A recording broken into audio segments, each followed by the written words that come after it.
Ma-translate mo call. Sir, pa-translate ko sir pakita ta sa video sir kag i-translate kung unsa ilang giingon sir. Ayon sa nanay, sobrang tagal na po raw talaga iniinda ng bata o ng anak niya yung kanyang sakit. Na kung saan ay bumibili rin sila ng reseta, ng gamot, nirerestahan sila pero sapat pa rin hindi sapat sa pagkain nila yung pera. No?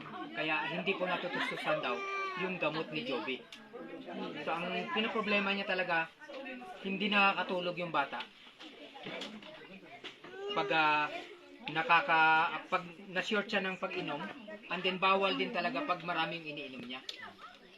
Kailangan sakto lang. So sa pagkain niya naman, hindi rin talaga lahat pwede para sa kanya.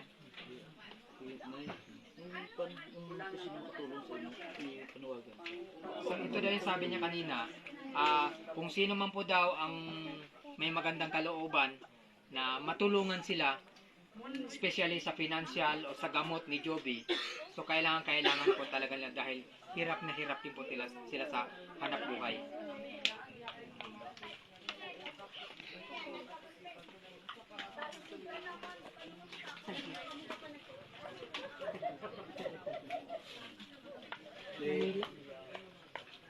Nay, may nag-sponsor po. Pasalamat po kayo sa ating sponsor. Tanggapin mo, Nay. May sponsor tayo. Tanggapin mo. Pasalamat ka, ha. Pasalamat ka kay Ivy Marie Ramos. Banggitin mo. Salamat, Ivy. From Taguig, Manila. From Taguig, Manila. Plus, may pera po tayo. Sa kanya ba rin yan? Kay Ivy Marie Ramos. From Taguig.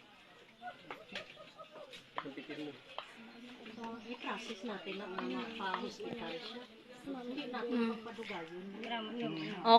Ari ang ano ni ma'am, yung mga reseta sa mga gustong magtabang sa bulong ni Joby. Kani ang iyang reseta og kailangan na gid ni